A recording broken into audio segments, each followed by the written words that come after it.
اب میں بلا تاخیر دعوت دینے جا رہا ہوں عظیم مذہبی اسکالر پروفیسر ڈاکٹر عظیم اختر صاحب کو کہ وہ آئیں اور اپنے مخصوص انداز میں بیان فرمائیں۔ قال اللہ تعالی وذکر وقال تعالی یا ایہا المدثر قم فانذر وربک فکبر وثیابک فطہر والرجز فاہجر۔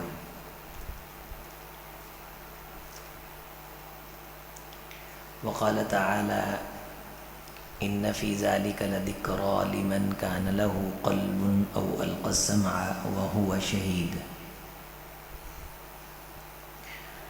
وقال تعالی انہ لذکر لک ولقومک وسوف تسألون۔ اللہ تعالی نے اپنے نبی علیہ الصلوۃ والسلام کی یہ ذمہ داری لگائی کہ آپ لوگوں کو نصیحت فرماتے ہی رہیں، سمجھاتے ہی رہیں، بار بار انہیں ان کے مقصد کی یاد دہانی کرواتے ہی رہیں اور انہیں اللہ کی طرف بلاتے رہیں اور انہیں سمجھاتے رہیں۔ آپ نے یہ کام مستقل مزاجی سے، استمرار، استقلال اور ہمیشگی سے کرتے ہی رہنا ہے، کیونکہ آپ کو بھیجا ہی اس لیے ہے کہ آپ لوگوں کو نصیحت فرمائیں، دین کی بات بتلائیں، حق کا پیغام آپ ان تک پہنچائیں۔ رسول اللہ صلی اللہ علیہ وسلم نے اپنی پوری زندگی جب نبوت آپ علیہ الصلوۃ والسلام کو مل گئی تو کوئی لمحہ نہیں چھوڑا، خوشی غمی، کہیں کوئی اکٹھ اجتماع رسول رحمت علیہ الصلوۃ والسلام کو نظر آیا، آپ کی بات کسی نے توجہ سے سنی یا توجہ سے نہیں سنی، آپ علیہ الصلوۃ والسلام نے نصیحت فرمائی، خیر کی طرف بلایا اور لوگوں کو حق بات پہنچائی۔ صبح و شام، دن رات رسول اللہ صلی اللہ علیہ وسلم نے محنت فرمائی۔ پھر جب مدینہ طیبہ میں آپ علیہ السلام کی حکومت قائم ہو گئی، پھر آپ صلی اللہ علیہ وسلم نے بطور حکمران یہ پابند کیا کہ اوامر و نہی کے فریضے وہ داعیان نبوی سر انجام دیں گے، تو رسول اللہ صلی اللہ علیہ وسلم نے اس کام کے لیے صحابہ اکرام کی تقرریاں فرمائیں، اور تقرری جب فرماتے تو آپ علیہ السلام یہ انہیں سمجھاتے کہ تم جن لوگوں کی طرف جا رہے ہو وہ غیر مسلم ہیں، تو تم نے انہیں سب سے پہلے اللہ کی وحدانیت کی دعوت دینی، جب وہ اسے تسلیم کر لیں تو پھر تم نے میری رسالت کا ان کے سامنے پیغام رکھنا ہے، جب وہ مجھے رسول مان لیں تو پھر تم نے انہیں نماز کی تلقین کرنی، تو ترتیب کے ساتھ تم نے لوگوں کو سمجھانا ہے، لوگوں کو نصیحت کرنی ہے، تو کسی کا کلمہ درست کروانا ہے، عقیدہ درست کروانا ہے، نماز درست کروانی ہے، تو رسول اللہ صلی اللہ علیہ وسلم اپنے عاملین کی یہ تقرریاں فرماتے تھے، کسی کو بھیجتے کہ تم نے زکوٰۃ کے مسائل سمجھانے ہیں، اور پھر اکیلا ان پہ چھوڑ کے نہیں آنا بلکہ ان سے زکوٰۃ وصول بھی کرنی ہے، اور زکوٰۃ وصول کر کے تم نے حقداروں تک پہنچا کے بھی آنی۔ اب جس دور میں ہم جی رہے ہیں، اس دور کے اندر کوئی حکومت یہ ذمہ داری لینے کے لیے تیار نہیں کہ وہ اپنے وزیروں مشیروں کو عامل بنا کے ان کی تقرری کر کے بھیجے کہ جاؤ اپنے اپنے حلقے کے لوگوں کو، فلاں کے لوگوں کو اور فلاں علاقے کے لوگوں کو تم اللہ کے رسول کا دین سکھاؤ۔ اسلامی جمہوریہ پاکستان میں کسی جمہوری حکومت نے آج تک یہ ذمہ داری ادا نہیں کی۔ حضرت ابوبکر صدیق رضی اللہ تعالی عنہ کا دور مبارک آیا تو آپ نے پہلا جو خطبہ ارشاد فرمایا وہ یہ تھا، لوگو اگر میں اللہ اور اس کے رسول صلی اللہ علیہ وسلم کے کہے کے مطابق چلوں تو ٹھیک، اگر تم دیکھو کہ مجھ سے کوئی مخالفت ہو رہی ہے تو مدینے کے چھوٹے سے چھوٹے بچے کو بھی اختیار ہے کہ وہ میری اصلاح کرے، اور وہ مجھے بتلائے کہ اللہ کے رسول صلی اللہ علیہ وسلم کا طرز عمل یہ تھا، طریقہ کار یہ تھا۔ میرے عزیز، میرے بھائی، ہر دین اسلام کی کوئی نہ کوئی خوبی اور کوئی نہ کوئی خاصیت ہوتی ہے۔ اسلام کی خوبی اچھا اخلاق ہے، اور اسلام کی خاصیت یہ ہے کہ اسلام دعوت کا دین ہے۔ یہ دین تب ہی باقی رہے گا جب ہم اس کی دعوت دیں گے۔ اب یہ دعوت دینے کا جو فریضہ ہے یہ مسلمان حکومت کی ذمہ داری ہے، ووٹ لینے والے وزیروں، MNAs, MPAs کی ذمہ داری ہے کہ وہ اپنے اپنے حلقے کی عوام کی آخرت سنوارنے کی فکر کریں۔ بجٹ وہ لیتے ہیں، تنخواہیں وہ لیتے ہیں، مال سارا وہ کھاتے ہیں، اور 5 سال کے لیے سر پہ بادشاہ اور حکمران بن کے سوار ہو جاتے ہیں، اور آ جا کے کرتے کیا ہیں؟ 2-4 گٹروں کے ڈھکن ٹھیک کروا دیے، تھوڑا بہت ٹوٹا پھوٹا روڈ ٹھیک کروا دیا، 2-4 باغ بنوا دیے، اس کے اندر پودے لگوا دیے، کوئی ایک آدھ سکول کی گری ہوئی دیوار وہ تعمیر کر دی۔ سن 92 کے بعد نیا سکول گورنمنٹ کی سطح کا آپ نے بنتا دیکھا ہے کوئی؟ سن 92 کے بعد 30 سال ہو گئے، کوئی بندہ یہ کہہ سکتا ہے کہ فلاں علاقے میں گورنمنٹ کا نیا سکول بنا؟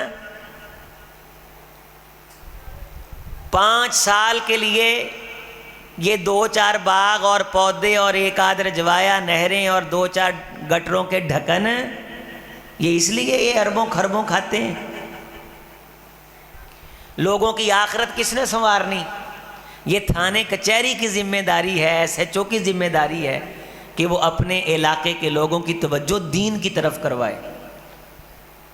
جب اکیلے مولوی کے سر پہ ڈال دیں گے اور مولوی کے پاس اختیار بھی نہیں ہوگا تو لوگ اپنی مرضی کریں گے، جی کرے گا تو آئیں گے، جی کرے گا تو نہیں آئیں گے۔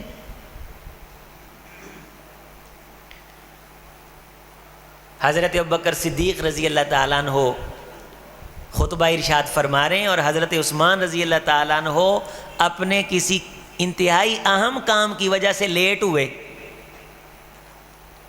تو امیر المومنین ابوبکر صدیق رضی اللہ تعالیٰ عنہ نے حضرت عثمان رضی اللہ تعالیٰ عنہ سے تفتیش کی کہ اے عثمان تم تاخیر سے کیوں آئے ہو؟ یہاں جواب دہی کا احساس تھا، ذمہ داری تھی۔ رسول رحمت علیہ السلام نے فرمایا میرا جی چاہتا ہے میں اپنے مصلے پہ کسی اور کو کھڑا کروں، اور جو لوگ نماز پڑھنے کے لیے نہیں آئے میں ان کے گھروں کو آگ لگا دوں۔ لگاتا اس لیے نہیں کہ وہاں بچے اور خواتین بھی ہیں۔ رسول اللہ صلی اللہ علیہ وسلم نے جب دین نافذ کیا تو پورے مدینہ میں کوئی بے نمازی نہیں تھا، منافقین بھی پہلی صفوں میں نماز پڑھتے تھے کہ ہم پیچھے رہے تو ہمیں منافق سمجھا جائے گا۔ حکومت کی، اسٹیٹ کی ذمہ داری ہے کہ رمضان کے اندر لوگوں کا رجحان بنائے، میڈیا کے آوارہ پروگراموں پہ پابندی لگائے، حکومتی سطح پہ انتظام و انصرام کیے جائیں، جہاں کوئی سرے عام سگریٹ پیتا بے روز نظر آئے اس کی پھانٹی لگائی جائے، اس کو سزا دی جائے، روزے کے کلچر کو عام کیا جائے، سکول بند کیے جائیں، تعلیمی ادارے بند کیے جائیں، اور بچوں کے میٹرک کے پیپر رمضان کے مہینے میں ہو رہے ہیں۔ یہ 3 مہینے کی چھٹیاں کرتے ہیں، ان میں ہمارا اسلام کا کون سا اہم کام ہے؟ یہ پاکستان اسلامی ملک ہے، یہ پارٹیاں اسلام کے نام سے، محب مصطفیٰ کے نام سے، کبھی اسٹیٹ مدینہ کے نام سے، اور کوئی کس نام سے یہ ووٹ لینے کے لیے میرا آپ کا رخ کرتے ہیں، لیکن میری آپ کی نسل کا ایمان اسلام نکھرے سدھرے، انہیں کوئی ٹینشن نہیں۔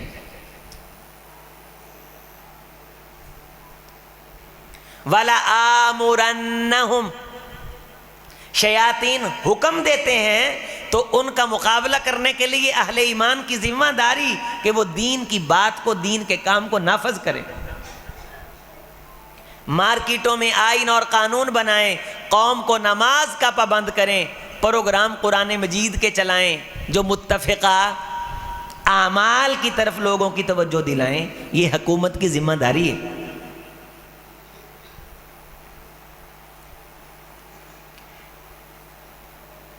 کوئی شخص اپنی ذمہ داری سمجھنے کے لیے تیار نہیں، عوام علماء کو اپنا منتخب نمائندہ بنانے کے لیے تیار نہیں، اور منتخب نمائندے دین کی طرف رخ کرنے کے لیے تیار نہیں، دین بیچارہ درمیان میں دھکے کھا رہا ہے۔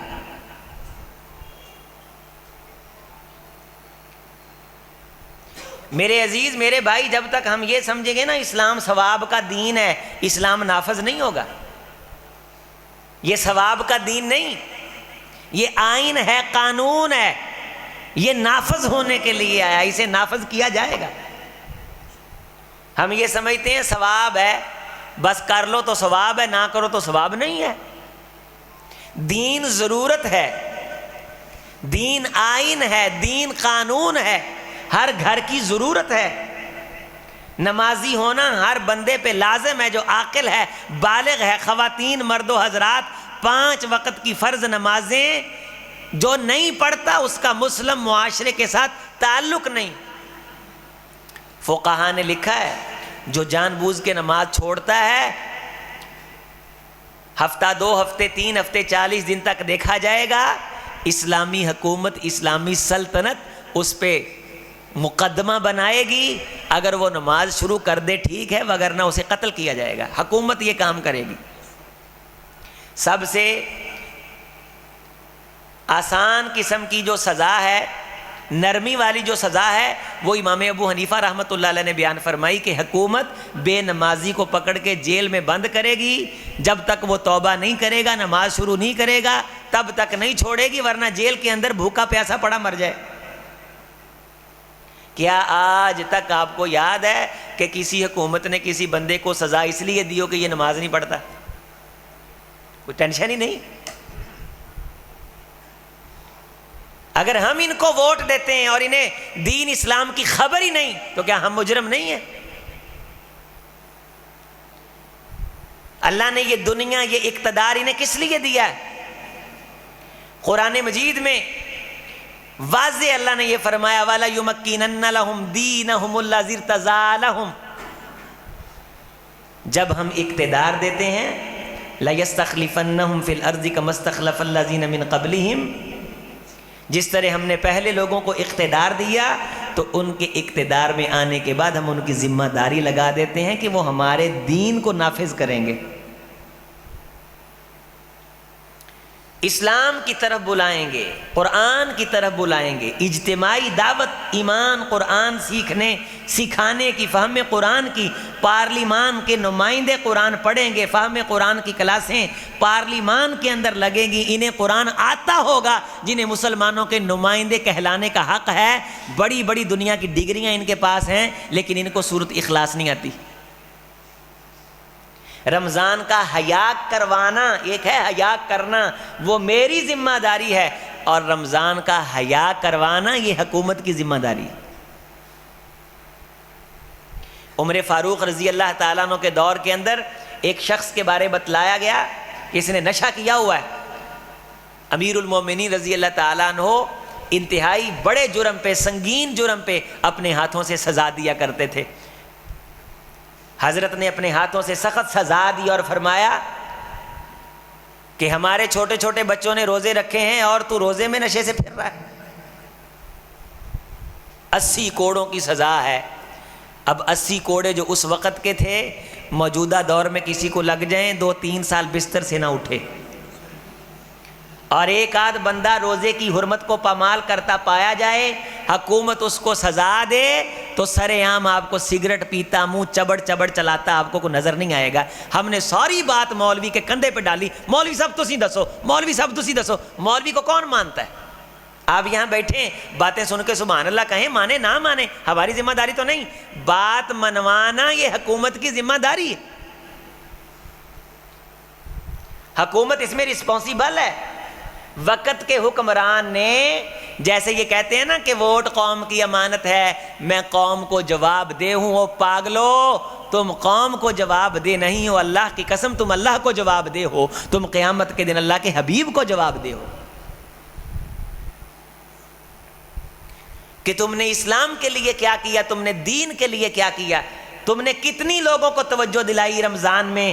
لوگوں رمضان کا مہینہ سیاست چھوڑ دو، سیاست ختم کر دو، لوگوں اللہ اللہ کرنی ہے، سیاست کی باتیں رمضان گزرنے کے بعد کریں گے، کسی ایک حکمران نے کہا؟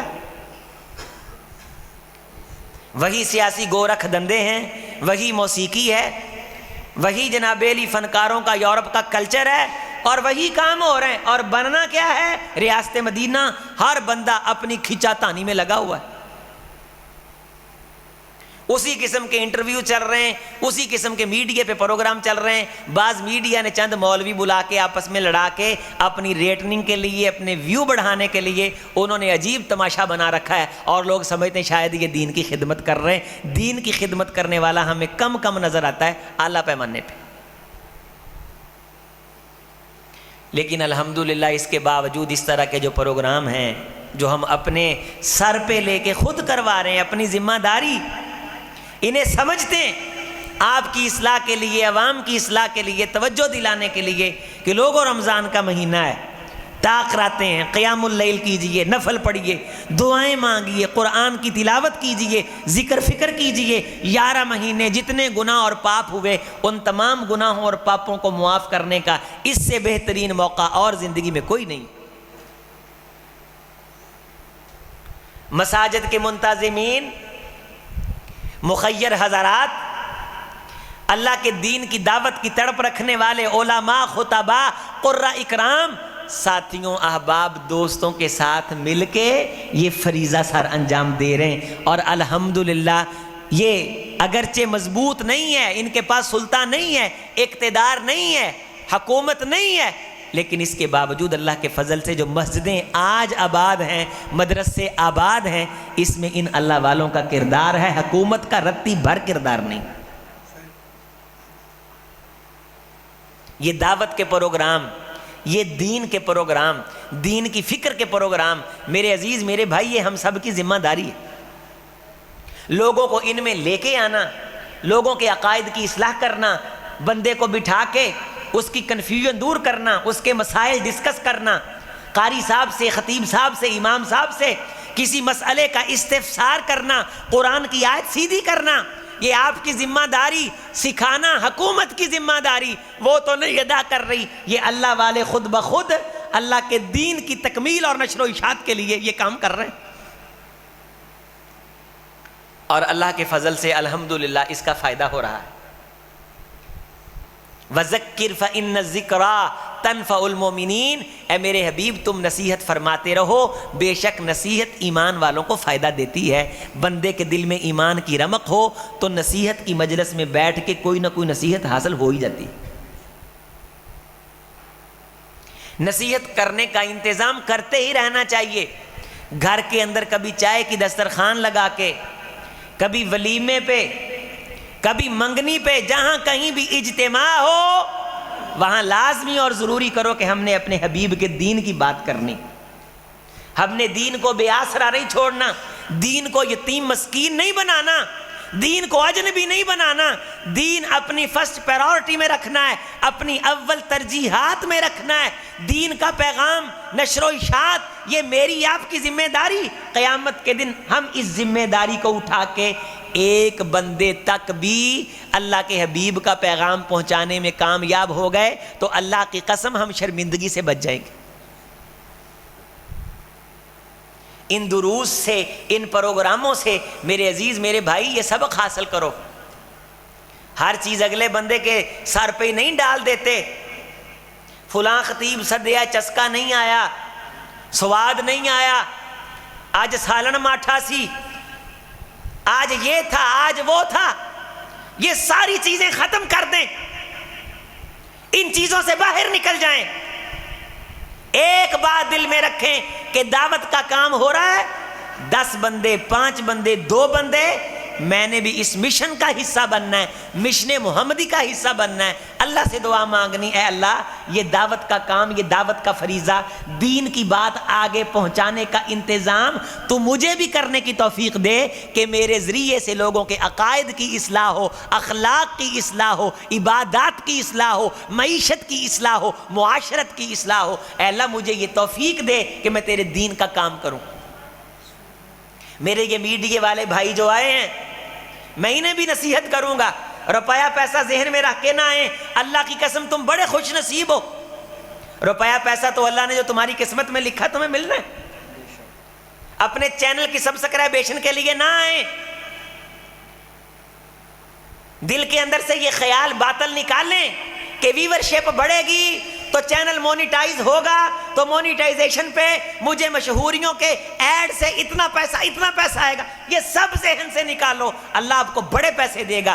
ایک بات ذہن میں رکھو، میں اس لیے جا رہا ہوں کہ میں پروگرام کو کیپچر کروں گا، ویڈیو بناؤں گا، اور ویڈیو کے ذریعے سے میں اپنے محمد کے دین کو پھیلاؤں گا صلی اللہ علیہ وسلم۔ یہ خیال دل میں رکھ کے ویڈیو بنا، یہ تیرا ویڈیو بنانا، یہ تیرا ویڈیو میں رسول کے دین کے پیغام کو عام کرنا۔ لِأَن يَهْدِيَ اللَّهُ بِكَ رَجُلًا خَيْرٌ لَكَ مِنْ حُمُرِ النَّعَمِ۔ تو چند ڈالروں کی بات کرتا ہے۔ کونین کے امام نے فرمایا، اے علی رضی اللہ تعالیٰ عنہ، اگر تیری وجہ سے کسی ایک بندے کے عقیدے کی اصلاح ہو گئی تو عرب کی دولت سے، سرخ اونٹوں کی دولت سے اللہ کے ہاں یہ تیرے لیے بہتر ہے۔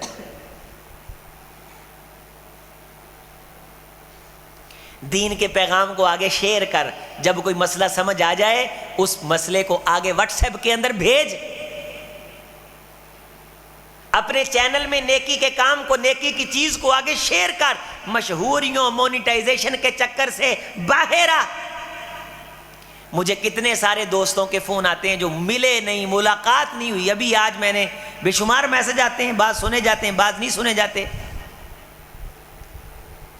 تو وہ دوست کہہ رہا تھا کہ ویڈیو کے اندر ایک پیغام سنا ہے آپ کا تو اللہ نے میری اصلاح کر دی ہے۔ اب جس بندے نے وہ پیغام کیپچر کیا، ریکارڈ کیا، پتہ نہیں کس کی اس نے گفتگو سنی ہوگی، کیا آپ سمجھتے ہیں اس بندے کو اس کا اجر نہیں ملا ہوگا؟ فَلْيُبَلِّغِ الشَّاهِدُ الْغَائِبَ، میرے صحابہ جو موجود ہے وہ میرے دین کی بات کو اس تک پہنچائے جو موجود نہیں ہے۔ جو گفتگو سنتے ہیں ان کی ذمہ داری ہے کہ اس گفتگو کو اپنے گھر کے اندر جا کے سنائیں، گھر کے اندر دعوت کا ماحول بناؤ، دین کی دعوت کا۔ کھانے پکانے کی دعوتیں تو سارا سال چلتی ہیں، فیصل آباد کے اندر تو بڑا کھانے پینے کا ماشاءاللہ، گجرانوالے سے بھی ٹرینڈ بڑھتا چلا جا رہا ہے، 25 26 قسم کی ڈشیں اڑائیں اور جناب علی ڈکار مارے، اسے دعوت نہیں کہا جاتا۔ دعوت سے مراد ہے محمد کی دعوت صلی اللہ علیہ وسلم۔ ایک حدیث سنو، بات مکمل کروں۔ دعوت، رحمت کائنات علیہ الصلوۃ والسلام نے فرمایا، ایک ذات ایک مکان بناتی ہے اور اس مکان کے اندر دسترخوان لگاتی ہے اور دسترخوان پہ رنگ برنگے کھانے چنتی ہے، اور رنگ برنگے کھانے چن کے جعل داعیاً و ارسل داعیاً، ایک دعوت دینے والے کو وہ ذات بھیجتی ہے کہ جاؤ لوگوں کو دسترخوان کی طرف بلا کے لے کے آؤ۔ من اجاب الداعیہ دخل الدار واکل من المعدوبہ، جس نے اس داعی کی دعوت کو قبول کیا وہ گھر کے اندر داخل ہو گیا، جو گھر کے اندر داخل ہوا وہ دسترخوان پہ بیٹھا، اور جو دسترخوان پہ بیٹھا اسے کھانے کے لیے بھی کچھ مل گیا۔ من لم یجب الداعی لم يدخل الدار ولم یاکل من المعدوبہ، جس نے داعی کی دعوت کو قبول نہیں کیا وہ گھر نہیں آیا، جو گھر نہیں آیا دسترخوان کا پھل اس کے نصیب میں نہیں۔ یہ مثال سب کو سمجھ آ گئی؟ پھر رسول اللہ صلی اللہ علیہ وسلم نے اس مثال کو سمجھایا، اس سے مراد جو تم اور میں دعوت سمجھے ہیں کھانے کی وہ نہیں، فرمایا جس ذات نے عمارت بنائی وہ اللہ ہے، اور جو عمارت بنائی وہ اسلام ہے، اس کے اندر جو دسترخوان لگا ہے وہ ایمان ہے، اور جو دائی اس دسترخوان کی طرف بلا رہا ہے وہ میں محمد ہوں صلی اللہ علیہ وسلم۔ جس نے مجھ محمد صلی اللہ علیہ وسلم کی دعوت کو قبول کیا، اس کی نشانی یہ ہے کہ وہ اسلام کے گھر میں داخل ہوتا ہے۔ اگلی نشانی یہ ہے کہ ایمان کے میوے چن کے اپنی ذات پہ نافذ کرتا ہے۔ اکیلا سبحان اللہ کہا کہ چوڑی چاڑ کے نہیں جانا۔ اسلام کے گھر میں داخل ہو کے ایمان کے دسترخوان سے میوے چن کے اپنی ذات، گھر، فیملی، افراد پہ دین ایمان نافذ کر کے جب اس کی خوشبو محسوس کرتا ہے، اس بندے کو حق ہے یہ اعلان کرنے کا کہ میں نے اسلام قبول کیا ہے، میں نے محمد کی دعوت کو قبول کیا ہے صلی اللہ علیہ وسلم۔ جس نے دعوت قبول نہیں کی، گھر میں داخل نہیں ہوا، دسترخوان پہ بیٹھا نہیں، کھانا کھایا نہیں، وہ کیسے کہہ سکتا کہ میں نے دعوت قبول کی ہے؟ لہٰذا میں آپ سے یہ گزارش کر رہا ہوں، دعوت سے مراد اسلام کی دعوت، ایمان کی دعوت، دین کی دعوت، قرآن کی دعوت، محمد الرسول اللہ صلی اللہ علیہ وسلم کے فرمان کی دعوت۔ آپ کی دعوت ہے کس چیز کی؟ فوراً ذہن میں آتا ہے کھانا پینا ہوگا۔ اور اب ہمارے یہ جلسے ہیں، جلسوں میں بھی جب ہم پوچھتے ہیں نا، کسی کو دعوت دیتے ہیں کہ یار فلاں پروگرام ہے، مینیو کیا ہے،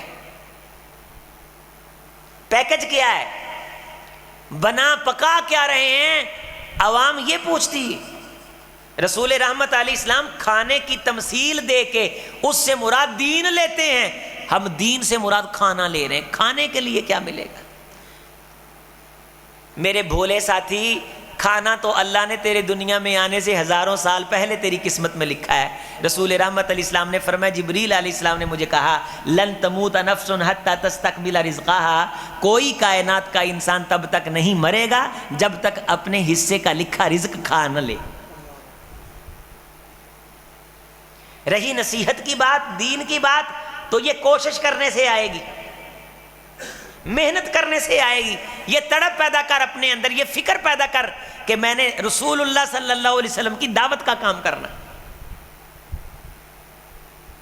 دین کی دعوت کا کام کرنا، دین کے ساتھ جوڑ، دین کے ساتھ کھڑا ہو، اہل اللہ کے ساتھ، مشائخ کے ساتھ، پڑھے لکھے سنجیدہ علماء کے ساتھ اپنا تعلق بنا، تاکہ گھر میں خوشی ہو تب بھی سنجیدہ علماء آئیں، گھر میں غمی ہو تب بھی سکا مشائخ آئیں۔ تیرے بچوں کی تربیت کریں، تو کسی مدرسے میں بچہ چھوڑے، شیخ الحدیث سے تیری سلام دعا ہو، تیری آخرت بنے، تیری والدہ دنیا سے انتقال کر کے جائے، سنجیدہ مشائخ میں اللہ والے جنازہ پڑھانے کے لیے آئیں، اللہ اسے جنت کی پراپرٹی عطا کرے۔ اللہ والوں سے، محمد کی دعوت والوں سے تعلق مضبوط کر صلی اللہ علیہ وسلم۔ شہرت سے باہر آ جا، چسکے مسکے سے باہر آ جا، لوری سے باہر آ جا، اپنے حبیب کے دین سے پیار کر، محمد کی دعوت سے پیار کر، قرآن سے محبت کر، محمد رسول اللہ صلی اللہ علیہ وسلم کے فرمان، آپ کی حدیث مبارکہ سے محبت کر۔ قل ان کنتم تحبون اللہ فاتبعونی یحببکم اللہ۔ لوگو، اگر تم یہ چاہتے ہو کہ اللہ تم سے محبت کرے تو پھر ضروری ہے کہ تم مجھ محمد کے رستے سے محبت کرو اور اپنے آپ کو اس رستے پہ چلانا شروع کر دو۔ عجیب ماجرا ہے، لوگ ماں کی شان سن کے آنسو بہاتے ہیں، ابے کی عظمت سن کے آنسو بہاتے ہیں، لیکن یہ پریشانی کوئی نہیں لیتا کہ رسول اللہ صلی اللہ علیہ وسلم کی دعوت، محمد رسول اللہ کا دین وہ لاوارث ہو رہا۔ کون ہے جو ذمہ داری قبول کرے، اپنے سر پہ اٹھائے اور سر پہ سوار کرے کہ اس پورے علاقے کے لوگوں کی نماز درست کروانا یہ میری ذمہ داری ہے،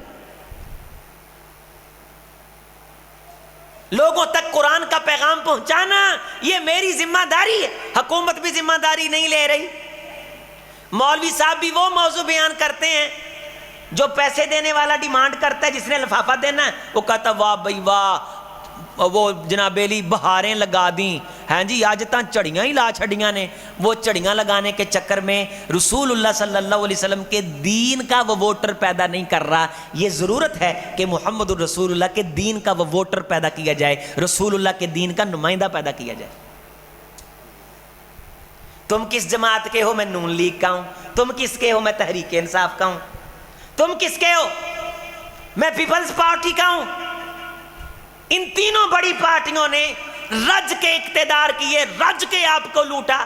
ان میں سے کوئی ایک لیڈر یا ان کا کوئی ایک وزیر یا ان کا کوئی ایک ایک ایم پی ہے جس نے ایک بار یہ کہا لوگوں مجھے آپ کے بچوں کی آخرت کی فکر ہے، ہم تقدیر بدل دیں گے، ہم سڑکیں بنا دیں گے، ہم یہ کر دیں گے، ہم وہ کر دیں گے؟ نہ ان سے دنیا سنور رہی ہے، نہ ان سے آخرت سنور رہی۔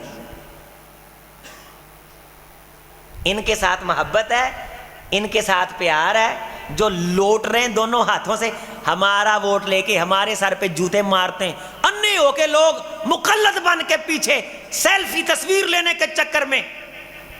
ان کی کوئی ویلیو اور اوقات نہیں ہے، ان کی ویلیو اور اوقات آپ کی دی گئی ووٹ کی وجہ سے۔ تو یہ طاقت، یہ پاور آپ اللہ کے دین کو نہیں دے سکتے؟ مجھے بتائیں، کیا ذہن سازی کی ضرورت نہیں ہے؟ کیا رسول اللہ صلی اللہ علیہ وسلم کی دعوت کے نمائندے پیدا کرنے کا یہ وقت نہیں ہے؟ اب یہ وقت ہے، یہ وقت کا تقاضا ہے کہ ہم نے رسول اللہ صلی اللہ علیہ وسلم کے دین کے نمائندے بننا ہے۔ سمجھ آ گئی ہے نا؟ کس کے نمائندے بننا ہے؟ اپنے محمد کے دین کے، صلی اللہ علیہ وسلم۔ دین کا کام کرنا ہے جی۔ اسی گھراں چ ووٹ منگاں گے، ووٹراں نوں باہر کڈاں گے، تم نے تو لوٹنا ہے دنیا کو۔ ہم تو بھئی لوگوں کو نکالیں گے نماز کے لیے، لوگوں کو نکالیں گے مسجد کے اندر دینی پروگرام کی حاضری کے لیے۔ تم 4 ٹکوں کے لیے محنت کرتے ہو، ہم محمد کے قرب کے لیے محنت کریں گے صلی اللہ علیہ وسلم۔ اور میرے عزیز، میرے بھائی، میرے نوجوان، 10 بندے بھی ایک مجمع کے اندر اپنی اصلاح کر لیں تو عظیم اختر یہ سمجھتا ہے کہ یہ دعوت الحمدللہ پھل پھول رہی، اور اللہ کے فضل سے لوگ ہمارے ساتھ رابطہ کر رہے ہیں۔ ہم اس ملک کے اندر کہتے ہیں جی وہ خان آئے گا تو بات بنے گی، آیا نہیں؟ میاں آئے گا تو لگ پتہ جائے گا، آیا نہیں؟ 30 سال رہا نہیں بات بنے گی۔ بات تب بنے گی جب رب کا قرآن آئے گا، محمد کا فرمان آئے گا صلی اللہ علیہ وسلم۔ ایویں دم چھلے نہ بنو، جیڑا پوچھ کھڑے ہو دی دم چ چھلا بن کے پی گئے نا۔ محمد رسول اللہ کے دین کے نمائندے بنو۔ خدا کی قسم، دین کی دعوت کوئی قبول کر لے تو اکارا ثواب، قبول نہ کرے تو دوہرا ثواب، شرمندگی نہیں۔ محمد کی دعوت میں شرمندگی، عزت ہی عزت۔ الا ان العزت للہ ولی رسولی۔ لوگو میں نے ساری عزتیں اپنے اور اپنے محبوب محمد کے لیے رکھی صلی اللہ علیہ وسلم۔ ولی المومنین تے جیڑا بندہ آپ دے آپ نو انہاں لئی وقف کر دے، میں کائنات دیاں عزتاں اودے لئی بھی رکھیاں۔ چلتے پھرتے ٹیچنگ کرتے ہیں تو اس ٹیچنگ کے اندر آپ نے محمد رسول اللہ کے دین کی دعوت کے فریضے کام کو آپ نے سر انجام دینا ہے۔ آپ دکانداری کرتے ہیں، دکانداری کیجئے، لیکن ساتھ ساتھ رسول اللہ صلی اللہ علیہ وسلم کے دین کی دعوت دینی۔ اس بندے کو کہنا ہے یار بچوں کے لیے 24 گھنٹے، اللہ کے حبیب کے لیے بھی 10 منٹ نکالا کر۔ فلاں سیرت کی کتاب الرحیق المختوم پڑھ کے دیکھ کہ تیرے حبیب نے دین کے لیے کتنی تکلیفیں اٹھائیں۔ فلاں سورت پڑھ، اذا الشمس کوورت پڑھ، تجھے پتہ چلے کہ کل قیامت کے دن کتنی مشکلات ہوں گی۔ کیا چلتے پھرتے آپ یہ پیغام نہیں دے سکتے؟ کیا اس کے لیے ضروری ہے کہ سر پہ بہت بڑا پگڑ ہو اور 25-26 قسم کے کندھوں پہ رومال ہو؟ نہیں، اس کے لیے اتنا ضروری ہے کہ آپ نے کسی اللہ والے کی مجلس میں بیٹھ کے، کسی دین کی مجلس میں بیٹھ کے جناب محمد رسول اللہ صلی اللہ علیہ وسلم کا دین سیکھا ہو، اور آپ وہ دین کی بات سیکھ کے سمجھ کے اس مجلس اور اس نشست سے اٹھ کر کے جائیں تو آپ وہ دین کی نشست اور دین کی مجلس کو اور دین کی بات کو آگے منتقل کریں۔ یہ ہم سب کی ذمہ داری۔ تو میں بات مکمل کرتے ہوئے آپ سے دوبارہ یہ بات پوچھوں، ہم نے کس کے نمائندے بننا ہے؟ اللہ کے رسول کے دین کے، اللہ کے رسول کے۔ تو دین، دعوت کا دین کون سا ہے؟ اسلام کا دین۔ اور دعوت کھانے پینے والی نہیں، دعوت اللہ کے رسول کی سیرت والی صلی اللہ علیہ وسلم، دعوت قرآن سمجھنے والی۔ یہ ذمہ داری اصلاً تو میں نے گزارش کی حکومت کی ہے، MNAs اور MPAs کی ہے، لیکن یہ جب اپنی حکومت ذمہ داری سر انجام نہیں دے رہی تو اسے حکومت کرنے کا بھی کوئی حق نہیں ہے۔ اور جو لوگ یہ سمجھتے ہیں کہ ہم نے ووٹ ان کو دیا، ہم مجرم نہیں ہیں، ان کے گناہوں کے اندر ان کی کرپشن کے اندر ان کو ووٹ دینے والا برابر کا مجرم ہے. اور وہ دور ختم ہوا جب لوگ کہا کرتے تھے مسجد میں سیاست کی باتیں آ گئیں. اب لوگوں کو اویئرنس آ گئی ہے, جدا ہو دین سیاست سے تو رہ جاتی ہے چنگیزی. عجب گورکھ دندہ ہے کہ پارلیمان میں یہ اسلام داخل نہیں ہونے دے رہے, اور 2-4 ہمارے نمازی بعض مسجدوں میں ایسے ہیں وہ سیاست کی بات کو مسجد میں داخل نہیں ہونے دے رہے. دین اور سیاست جب تک الگ الگ رہو گے پاکستان میں انقلاب نہیں آئے گا. محمد رسول اللہ صلی اللہ علیہ وسلم نے ملک چلایا, حکومت چلائی, حکومت سنبھالی, چلا کے دکھائی, سلطان نافذ کیا. آپ علیہ الصلوۃ والسلام نے بندے مقرر کیے, دین کی دعوت ذمہ داری لگائی کہ تمہاری ذمہ داری ہے فلاں علاقے کے لوگوں کو, یمن کے علاقے کے لوگوں کو تم نے دین کی بات پہنچانی, محمد رسول اللہ صلی اللہ علیہ وسلم کی دعوت کا پیغام ان تک دینا فرض کیا, لازم کیا. پھر نتیجہ آیا کہ رحمت کائنات علیہ السلام کے 13 سالہ مدنی دور کے اندر اسلام مدینہ سے نکل کے شرق و غرب کے اندر جھانکنے اور چھانے لگا. تو اپنے گھر کے اندر انشاءاللہ ایسی دعوتوں کا انتظام کرنا, اونچی کہیے انشاءاللہ. گلی محلے کے لوگوں کی آخرت سدھارنے کی فکر اور ذمہ داری ہم نے ادا کرنی ہے انشاءاللہ. اور یہ جو ہمارے ساتھی دعوت کے پروگرام کرتے ہیں اپنے سر پہ, تو ان سے ہم نے ایک درس یہ لینا ہے کہ ایسے پروگرام ہم نے بھی کرنے انشاءاللہ. میڈیا والے ساتھی بھی دل کے اندر یہ خیال رکھیں کہ میں نے اللہ کے رسول کی دین کی خدمت میں حصہ ڈالنا ہے. مجھے بھی یہ چاہیے کہ میں دل میں یہ خیال رکھوں کہ میں نے اللہ کے رسول کی حدیث کی خدمت کرنی, باقی دنیا جو اللہ نے قسمت میں لکھی ہے وہ اللہ نے دینی. اللہ تعالیٰ سے دعا ہے, میں نے جو کچھ کہا آپ نے سنا, اللہ قبول فرمائے. محترم جناب حضرت العلام شیر پنجاب, شیر پاکستان, استاذ الخطبہ, استاذنا شیخنا مولانا منظور احمد صاحب حافظہ اللہ تعالی, اسی حرم چ بیٹھے ساں تو اتنے اے لایا جے نا سارے چینل والے تو لان لا بندے جی فلاں بات بیان کی, تو وہاں یہ شیخ بلال بھی تھا میرے ساتھ چھت پہ بابے فہد کے اوپر. 1.5-2 گھنٹے مولوی صاحب کی کرامتوں کا تذکرہ ہوا ماشاء اللہ. 1.5-2 گھنٹے اللہ کی قسم. ایک بندہ بیٹھا بیٹھا مولوی صاحب کی باتیں کرتے کرتے آپ دیدہ ہو گیا. یوں یعنی بڑے بڑے علماء تھے, سنجیدہ ثقہ. بعض ایسے بھی ہیں کہ مولوی صاحب شاید سمجھتے ہوں کہ یار یہ بیچارے شاید میں ان سے سلام لوں تو میرے ساتھ سلام بھی نہ لیں. وہ بھی اتنا لمبا تذکرہ کر رہے تھے. تو خیر جو ہے وہ باقی رہتی, اور شر والی بات بھی باہر نکل جاتی ہے. بدخوئیاں بھی لوگ کرتے ہیں بعض کی, لیکن ہم نے نہیں بدخوئی سنی. ان کی کمر کے پیچھے آج تک کسی کی بدخوئی نہیں سنی.